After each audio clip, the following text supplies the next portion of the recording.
ಸ್ನೇಹಿತರೆ, ಚರಿತ್ರೆ ಮತ್ತೊಂದು ವಿಡಿಯೋಗೆ ನಿಮಗೆಲ್ಲ ಪ್ರೀತಿಯ ಸ್ವಾಗತ.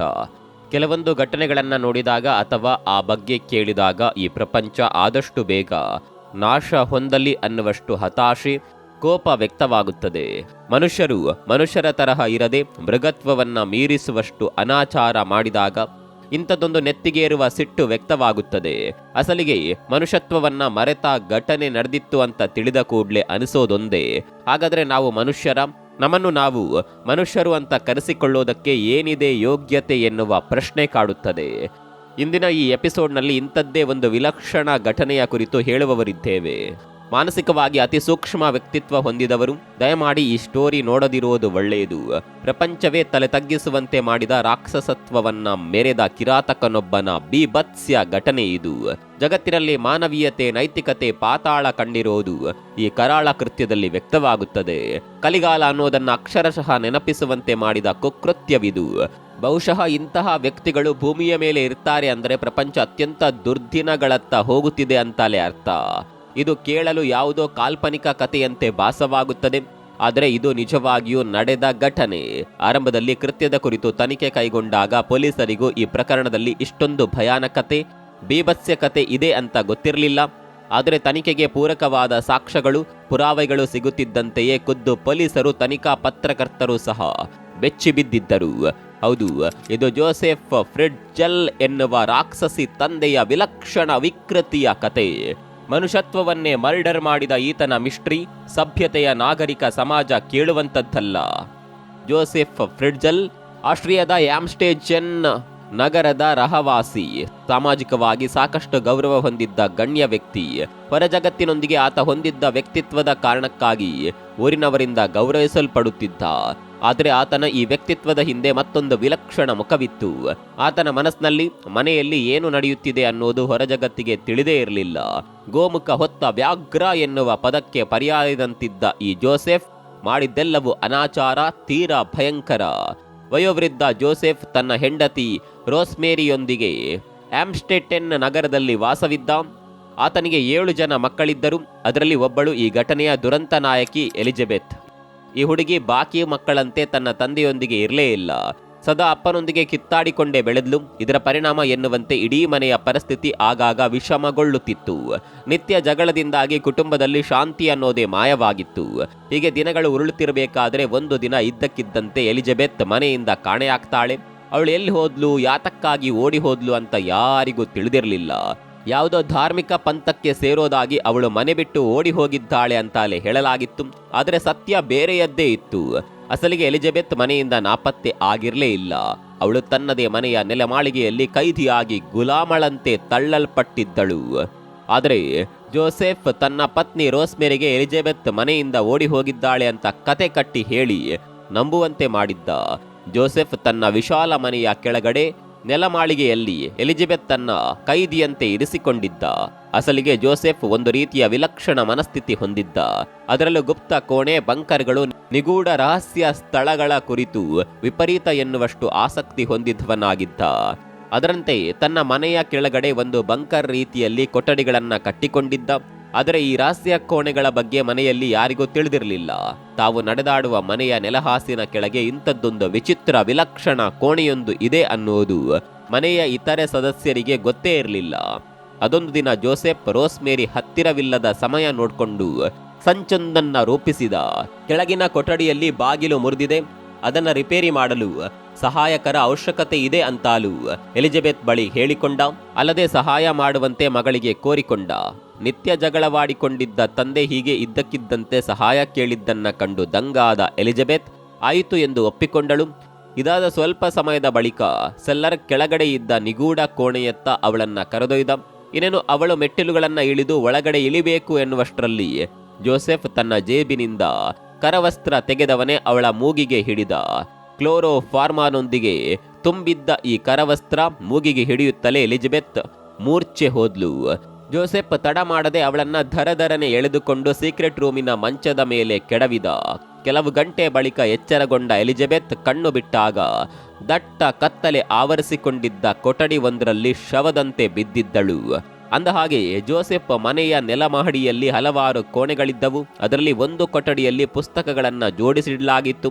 ಈ ಪುಸ್ತಕಗಳನ್ನ ಇರಿಸಲಾಗಿದ್ದ ಸೆಲ್ಫ್ ಹಿಂದುಗಡೆಯೇ ಈ ಅಜ್ಞಾತ ರೂಮಿಗೆ ಹೋಗುವ ಚಿಕ್ಕದಾದ ಸುರಂಗವಿತ್ತು. ಈ ಬಂಕರ್ನಂತಹ ರೂಮಿನಲ್ಲಿಯೇ ಎಲಿಜಬೆತ್ಳನ್ನ ಕೈದಿಯಂತೆಯೇ ಇರಿಸಲಾಗಿತ್ತು. ಅಸಲಿಗೆ ಈ ಚಿಕ್ಕದಾದ ಕೋಣೆಗಳಿಗೆ ಯಾವುದೇ ಗಾಳಿ ಬೆಳಕು ಬರುವ ಕಿಟಕಿಗಳಿರಲಿಲ್ಲ. ಸದಾ ಗವ್ವೆನ್ನುವ ಕತ್ತಲೆ ಭೂತದಂತೆ ಹೆದರಿಸುತ್ತಿತ್ತು. ಕೊಠಡಿಗಳೇನೋ ಚಿಕ್ಕದಾಗಿದ್ದವು, ಆದರೆ ಇಲ್ಲಿ 2-3 ಸಾಮಾನ್ಯವಾಗಿ ಇರಬಹುದಾದಷ್ಟು ಜಾಗವಿತ್ತು. ಕೋಣೆಯ ಮಾಳಿಗೆ ಸಹ ಎತ್ತರವಿದ್ದವರಿಗೆ ತಾಗುವಷ್ಟು ಹತ್ತಿರವಿತ್ತು. ಉಳಿದಂತೆ ಮನೆಯಲ್ಲಿರುವ ಬಹುತೇಕ ಪ್ರಾಥಮಿಕ ಸೌಕರ್ಯಗಳು ಅಲ್ಲಿದ್ದವು. ಆದರೆ ಗಾಳಿ ಬೆಳಕನ್ನ ಹೊರತುಪಡಿಸಿ ಹೀಗೆ ಈ ಬಂಕರ್ನಂತಿರುವ ಕೊಠಡಿಯೊಳಗೆ ಎಲಿಜಬೆತ್ಳನ್ನ ಇರಿಸಲಾಗಿತ್ತು. ಯಾವಾಗ ಎಲಿಜಬೆತ್ ಮನೆಯಲ್ಲಿ ಕಾಣಲಿಲ್ವೋ ಆಗ ರೋಸ್ಮೆರಿ ತನ್ನ ಗಂಡನನ್ನ ಈ ಕುರಿತು ಕೇಳಲು ಪ್ರಾರಂಭಿಸಿದ್ಲು. ಆಗ ಜೋಸೆಫ್ ಎಲಿಜಬೆತ್ ಮನೆಯಿಂದ ಪರಾರಿಯಾಗಿರೋದಾಗಿಯೂ ಅವಳು ಧಾರ್ಮಿಕ ಪಂಥವೊಂದಕ್ಕೆ ಸೇರಿಕೊಂಡಿದ್ದಾಗಿಯೂ ಕತೆ ಕಟ್ಟಿ ಹೇಳಿದ. ಆಗ ರೋಸ್ಮೆರಿ ಹಾಗೂ ಬಾಕಿ ಮಕ್ಕಳು ಸಹ ಈ ವಿಚಾರವನ್ನ ನಂಬಿದ್ರು. ಇನ್ನು ಜೋಸೆಫ್ ಯಾರಿಗೂ ಅನುಮಾನ ಬಾರದಂತೆ ಸೀಕ್ರೆಟ್ ರೂಮ್ನಲ್ಲಿದ್ದ ಎಲಿಜಬೆತ್ಗಾಗಿ ಕದ್ದು ಮುಚ್ಚಿ ಆಹಾರ ಮತ್ತು ನೀರನ್ನ ತೆಗೆದುಕೊಂಡು ಹೋಗುತ್ತಿದ್ದ. ನಿತ್ಯದ ಹವ್ಯಾಸದಂತೆ ಈ ಕೆಲಸ ನಡೆಯುತ್ತಿತ್ತು. ಆದರೆ ಅದೊಂದು ದಿನ ಈ ಸೀಕ್ರೆಟ್ ಬಂಕರ್ ನಡೆಯಬಾರದ ದುಷ್ಕೃತ್ಯವೊಂದಕ್ಕೆ ಹೇಸಿಗೆ ಕೆಲಸಕ್ಕೆ ಸಾಕ್ಷಿಯಾಯಿತು. ಜೋಸೆಫ್ ಎಂಬ ಈ ರಕ್ಕಸ ಮನುಷ್ಯ ಎಲಿಜಬೆತ್ ತನ್ನ ಕೇವಲ ರೂಮ್ನಲ್ಲಿ ಕೂಡಿ ಹಾಕಿರಲಿಲ್ಲ, ಬದಲಾಗಿ ನಾಗರಿಕ ಸಮಾಜ ತಲೆ ತಗ್ಗಿಸುವಂತಹ ಕೃತ್ಯ ಎಸಗಿದ್ದ. ಮಗಳೆಂಬ ಮಮಕಾರವಿಲ್ಲದೆ ಕಾಡು ಮೃಗದಂತೆ ಅವಳನ್ನ ಆ ಕತ್ತಲೆ ಕೊಠಡಿಯಲ್ಲಿ ಭೋಗಿಸಿದ. ಕನಿಷ್ಠ 5-6 ವರ್ಷ ಈ ನೀಚ ಕೃತ್ಯವನ್ನ ಹೊರ ಜಗತ್ತಿಗೆ ತಿಳಿಯದಂತೆ ಮಾಡಿದ. ಹೀಗೆ ನಿರಂತರವಾಗಿ ನಡೆಯುತ್ತಿದ್ದ ಲೈಂಗಿಕ ದೌರ್ಜನ್ಯದ ಫಲ ಎನ್ನುವಂತೆ ಅದೊಂದು ಹಂತದಲ್ಲಿ ಎಲಿಜಬೆತ್ ಆ ಕೊಠಡಿಯಲ್ಲೇ ಗರ್ಭಿಣಿಯಾದಳು. ಕೊನೆಗೆ ಅದೇ ಕತ್ತಲ ಸಾಮ್ರಾಜ್ಯದಲ್ಲಿ ಮಗುವಿಗೆ ಜನ್ಮ ನೀಡಿದ್ಲು. ದುರಂತ ಅಂದ್ರೆ ಬೆಳಕನ್ನೇ ನೋಡದ ಈ ಹಸುಗೂಸು ಅದೇ ಕೋಣೆಯಲ್ಲೇ ತನ್ನ ಬೆಳವಣಿಗೆ ಆರಂಭಿಸಿತು. ಇದಾಗಿ 1 ವರ್ಷ ತುಂಬೋದ್ರೊಳಗೆ ಎಲಿಜಬೆತ್ ಮತ್ತೆ ಗರ್ಭಿಣಿಯಾದಳು, ಮತ್ತೊಂದು ಮಗುವಿಗೆ ಜನ್ಮ ನೀಡಿದ್ಲು. ಈ ಅಡಗುದಾಣದಲ್ಲೇ 2 ಕಂದಮ್ಮಗಳ ಲಾಲನೆ ಪಾಲನೆ ಶುರುವಾಯಿತು.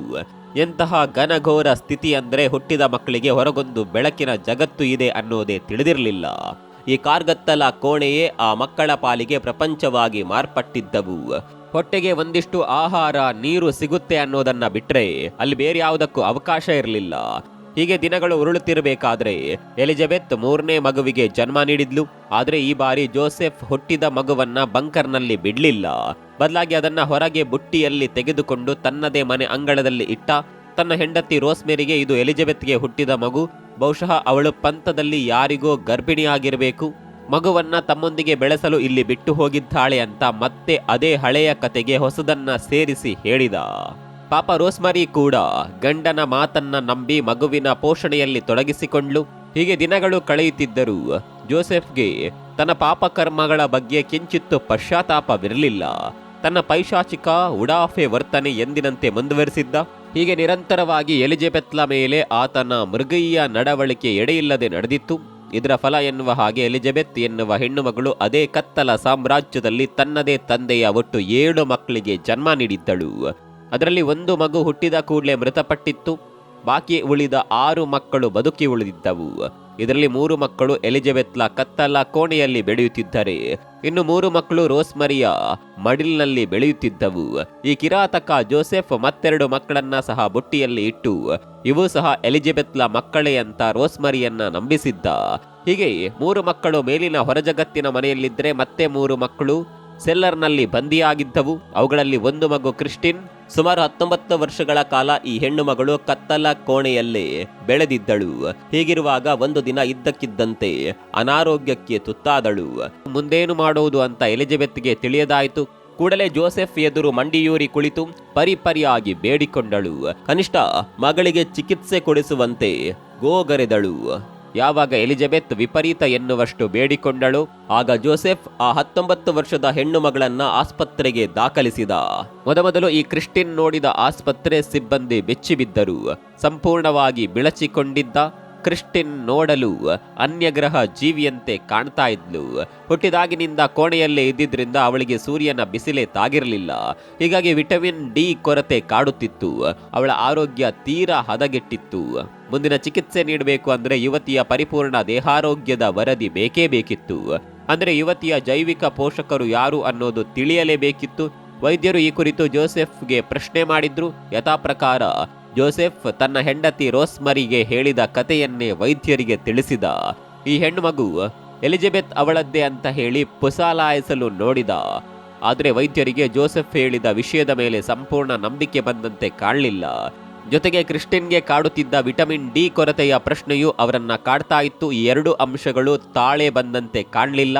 ಜೊತೆಗೆ ಕ್ರಿಸ್ಟಿನ್ಗೆ ಚಿಕಿತ್ಸೆ ನೀಡಬೇಕು ಅಂದ್ರೆ ಅವಳ ತಾಯಿ ಎಲಿಜಬೆತ್ಲನ್ನ ಹುಡುಕಲೇಬೇಕಿತ್ತು. ಹೀಗಾಗಿ ವೈದ್ಯರು ಈ ಬಗ್ಗೆ ಸಂಶಯ ವ್ಯಕ್ತಪಡಿಸಿ ಪೊಲೀಸರಿಗೆ ದೂರು ನೀಡಿದ್ರು. ಯಾವಾಗ ಪೊಲೀಸರಿಗೆ ದೂರು ಹೋಯಿತೋ ಅಲ್ಲಿಗೆ ಜೋಸೆಫ್ ಆಟ ಇನ್ನು ಹೆಚ್ಚು ದಿನ ಮುಂದುವರಿಯುವ ಸಾಧ್ಯತೆ ಇರಲಿಲ್ಲ. ಅಷ್ಟೊತ್ತಿಗಾಗಲೇ ಸುದ್ದಿ ಸಾಕಷ್ಟು ದೊಡ್ಡದಾಗಿತ್ತು. ಅದೊಂದು ದಿನ ಟಿವಿಗಳಲ್ಲಿ ಸಹ ಈ ಸುದ್ದಿ ಪ್ರಸಾರವಾಯಿತು. ಕ್ರಿಸ್ಟಿನ್ ಹಾಗೂ ಎಲಿಜಬೆತ್ ಫೋಟೋ ಹಾಕಿ ಕೂಡಲೇ ಎಲಿಜಬೆತ್ ಎಲ್ಲಿದ್ದರೂ ಆಸ್ಪತ್ರೆಗೆ ಬರಬೇಕು, ಮಗುವನ್ನ ಬದುಕುಳಿಸಲು ಸಹಾಯ ಮಾಡಬೇಕು ಅಂತ ವೈದ್ಯರು ಟಿವಿಗಳಲ್ಲಿ ಮನವಿ ಮಾಡಿದ್ದರು. ಇದೊಂದು ಸುದ್ದಿ ಈ ಮಿಸ್ಟ್ರಿಯ ತಿರುಳನ್ನೇ ಬದಲಾಯಿಸಿತು. ಜೋಸೆಫ್ ಎಲಿಜಬೆತ್ ಹಾಗೂ ಆಕೆಯ 3 ಮಕ್ಕಳನ್ನ ತನ್ನ ನೆಲಮಾಳಿಗೆಯಲ್ಲಿ ಬಚ್ಚಿಟ್ಟಿದ್ದೇನೋ ನಿಜ, ಆದರೆ ಆತ ಅಲ್ಲಿ ಬೇಸರ ಕಳೆಯಲು ಸಣ್ಣ ಟಿವಿಯನ್ನ ತಂದು ಇಟ್ಟಿದ್ದ. ಬಹುಶಃ ಇದೊಂದು ಸಂಗತಿ ಆತನನ್ನ ಜೈಲಿಗೆ ಹೋಗುವಂತೆ ಮಾಡಿತು. ಯಾವಾಗ ಕ್ರಿಸ್ಟಿನ್ ಹೆಲ್ತ್ ಎಮರ್ಜೆನ್ಸಿ ರಿಪೋರ್ಟ್ ಟಿವಿಯಲ್ಲಿ ಪ್ರಸಾರವಾಯಿತು, ಅದನ್ನ ಎಲಿಜಬೆತ್ ತನ್ನ ಅಜ್ಞಾತ ಕೊಠಡಿಯಲ್ಲಿ ನೋಡಿ ಗಾಬರಿಗೊಂಡಳು. ಆಸ್ಪತ್ರೆಗೆ ಕರೆದೊಯ್ಯುವಂತೆ ಜೋಸೆಫ್ಗೆ ಪರಿಪರಿಯಾಗಿ ಬೇಡಿಕೊಂಡಳು. ಮೊದಲು ಇದನ್ನ ನಿರಾಕರಿಸಿದ ಜೋಸೆಫ್ ಅಂತಿಮವಾಗಿ ಒಪ್ಪಿಕೊಂಡ. ಆದರೆ ಕರೆದೊಯ್ಯಲು ಒಂದಷ್ಟು ಷರತ್ತುಗಳನ್ನ ಹಾಕಿದ. ನೀನು ಆಸ್ಪತ್ರೆಗೆ ಹೋದ್ಮೇಲೆ ಧಾರ್ಮಿಕ ಪಂಥದಲ್ಲಿದ್ದೆ ಅಂತ ಸುಳ್ಳು ಹೇಳಬೇಕು, ಮನೆಯಿಂದ 18ನೇ ವಯಸ್ಸಿನಲ್ಲೇ ಓಡಿ ಹೋಗಿದ್ದೆ ಅಂತ ಪೊಲೀಸರೆದುರು ಹೇಳುವಂತೆ ತಾನು ಕಟ್ಟಿದ್ದ ಕಥೆಯನ್ನ ಅವಳಿಗೆ ವಿವರಿಸಿದ. ಮಗಳನ್ನ ಉಳಿಸಿಕೊಳ್ಳುವ ಬರದಲ್ಲಿ ಎಲಿಜಬೆತ್ ಕೂಡ ಇದನ್ನ ಒಪ್ಪಿಕೊಳ್ತಾಳೆ. ಹೀಗೆ ಆಸ್ಪತ್ರೆಗೆ ಬಂದ ಎಲಿಜಬೆತ್ಲನ್ನ ಪೊಲೀಸರು ಬಂಧಿಸಿದ್ರು. ಕ್ರಿಸ್ಟೆಲ್ಲನ್ನ ಇವಳೇ ಅಜ್ಞಾತ ಬಂಧನದಲ್ಲಿ ಇರಿಸಿದ್ದಳು ಎಂದು ಭಾವಿಸಿ ಪೊಲೀಸರು ಅರೆಸ್ಟ್ ಮಾಡಿದ್ರು. ಅಲ್ಲದೆ ಅವಳಿಗೆ ನಾನಾ ಪ್ರಶ್ನೆಗಳನ್ನ ಮಾಡಿ ಹೆಚ್ಚಿನ ವಿವರಣೆಗಳಿಗಾಗಿ ತಮ್ಮ ಸುಪದ್ರಿಗೆ ತೆಗೆದುಕೊಂಡರು. ಯಾವಾಗ ಎಲಿಜಬೆತ್ಲನ್ನ ಏಕಾಂತ ಕೊಠಡಿಯಲ್ಲಿ ಕರೆದುಕೊಂಡು ಹೋಗಿ ವಿಚಾರಣೆಗೆ ಒಳಪಡಿಸಲಾಯಿತು, ಆಗ ಈ ಬೀಭತ್ಸ್ಯ ಪೈಶಾಚಿಕ ಕೃತ್ಯದ ಅನಾವರಣವಾಯಿತು. ಎಲಿಜಬೆತ್ ತನ್ನ ಮೇಲೆ ತಂದೆ ನಡೆಸಿದ ಹೇಯ ಕೃತ್ಯವನ್ನ ಇಂಚಿಂಚಾಗಿ ಹೇಳಿದ್ಲು. ಯಾವ ತಂದೆಯೂ ಮಾಡದಂತಹ ಅನಾಚಾರವನ್ನ ತಮ್ಮ ತಂದೆ ತನ್ನ ಮೇಲೆ ನಡೆಸಿದ್ರು ಅಂತ ವಿವರಿಸಿ ಹೇಳಿದ್ಲು. ಅಲ್ಲದೆ ಅವರ ಮುಖವನ್ನ ಮುಂದೆಂದು ನೋಡಲು ಬಯಸೋದಿಲ್ಲ ಅಂತ ಪೊಲೀಸರಿಗೆ ತಿಳಿಸಿದ್ರು. ಸ್ನೇಹಿತರೆ, ನಿಮ್ಗೆ ಗೊತ್ತಿರಲಿ, ಜೋಸೆಫ್ನಂತಹ ವಿಕೃತ ಮನುಷ್ಯರು ಈ ಜಗತ್ನಲ್ಲಿ ಇದ್ದೇ ಇರ್ತಾರೆ. ಕಾಮಕ್ಕೆ ಕಣ್ಣಿಲ್ಲ ಅನ್ನುವ ಮಾತು ಮುಂದಿಟ್ಕೊಂಡು ಕೆಲವರು ತಮ್ಮ ಮಕ್ಕಳನ್ನೇ ಕಾಮಿಸ್ತಾರೆ. ನೈತಿಕವಾಗಿ ಮಾನಸಿಕವಾಗಿ ಕೆಳಮಟ್ಟಕ್ಕೆ ಇಳಿಯುತ್ತಾರೆ. ಈ ಪ್ರಕರಣದ ಅಧ್ಯಯನ ಮಾಡಿರುವ ಮನಃಶಾಸ್ತ್ರಜ್ಞರ ಪ್ರಕಾರ ಜೋಸೆಫ್ ಬಹುಶಃ ಒಂದೇ ದಿನದಲ್ಲಿ ಇಂಥದ್ದೊಂದು ಭಯಾನಕ ಕೃತ್ಯ ನಡೆಸಿರ್ಲಿಕ್ಕಿಲ್ಲ. ಆತನ ಸಿದ್ಧತೆಯನ್ನ ಗಮನಿಸಿದರೆ ಎಲಿಜಬೆತ್ ಚಿಕ್ಕವಳಾಗಿದ್ದಾಗಿನಿಂದಲೇ ಈ ಕೃತ್ಯಕ್ಕೆ ಹೊಂಚು ಹಾಕಿದ್ದಿರಬೇಕು ಅಂತ ಹೇಳ್ತಾರೆ. ಮನೆಯ ನೆಲಮಾಳಿಗೆಯಲ್ಲಿ ಕೊಠಡಿಗಳನ್ನ ಕಟ್ಟಿದ್ದು, ಯಾರಿಗೂ ಗೊತ್ತಾಗದಂತೆ ಅದಕ್ಕೆ ಸುರಂಗ ಮಾರ್ಗವನ್ನ ಮಾಡಿದ್ದು ನೋಡಿದ್ರೆ ಇದು ಪೂರ್ವ ನಿಗದಿತ ಅಂತ ಸಂಶಯ ವ್ಯಕ್ತಪಡಿಸ್ತಾರೆ. ವಿಚಿತ್ರ ಅಂದ್ರೆ ಇಷ್ಟೆಲ್ಲ ಅನಾಚಾರಗಳನ್ನ ಮಾಡಿಯೂ ಲವಶೇಷದ ಪಶ್ಚಾತ್ತಾಪ ಕಾಣದಿರೋದು ಆತನ ಮಾನಸಿಕತೆಗೆ ಹಿಡಿದ ಕೈಗನ್ನಡಿಯಾಗಿದೆ ಅಂತ ತಜ್ಞರು ಅಭಿಪ್ರಾಯ ಪಡ್ತಾರೆ. ಇನ್ನು ಜೋಸೆಫ್ ಪತ್ನಿ ರೋಸ್ಮರಿಗೆ ಈ ವಿಷಯಗಳು ಖಂಡಿತ ಗೊತ್ತಿರಲಿಲ್ವೇ? ಒಂದೇ ಮನೆಯಲ್ಲಿದ್ಕೊಂಡು ತನ್ನ ಕಾಲಿನ ಕೆಳಗಡೆಯೇ ಇಂಥದ್ದೊಂದು ಅನಾಚಾರ ನಡೆದ್ರು ತಿಳಿಯಲಿಲ್ಲವೇ ಅನ್ನುವ ಪ್ರಶ್ನೆಗಳು ಸಹಜ. ಬಹುಶಃ ನಮಗೂ ಈ ಪ್ರಶ್ನೆಗಳಿವೆ, ಆದರೆ ಉತ್ತರ ಮಾತ್ರ ಸಿಕ್ಕೇ ಇಲ್ಲ. ಒಟ್ನಲ್ಲಿ ಮಗಳನ್ನೇ ಕಾಮಿಸಿ ಭೋಗಿಸಿದ ಈ ರಕ್ಕಸ ಜೋಸೆಫ್ ಜೀವಾವಧಿ ಶಿಕ್ಷೆಗೆ ಒಳಗಾಗಿ ಜೈಲಿಗೆ ತಳ್ಳಲ್ಪಟ್ಟಿದ್ದಾನೆ. ತಂದೆಯೊಬ್ಬ ಹೇಗಿರಬಾರದು ಅನ್ನೋದಕ್ಕೆ ಈತ ಜ್ವಲಂತ ಉದಾಹರಣೆ. ಈ ಕೇಸ್ನ ಬಗ್ಗೆ ನಿಮ್ಮ ಅಭಿಪ್ರಾಯ ಏನು ಅನ್ನೋದನ್ನು ಕಮೆಂಟ್ ಮಾಡಿ. ಮತ್ತೊಂದು ವಿಡಿಯೋದಲ್ಲಿ ಸಿಗೋಣ. ಅಲ್ಲಿವರೆಗೂ ನಮಸ್ಕಾರ.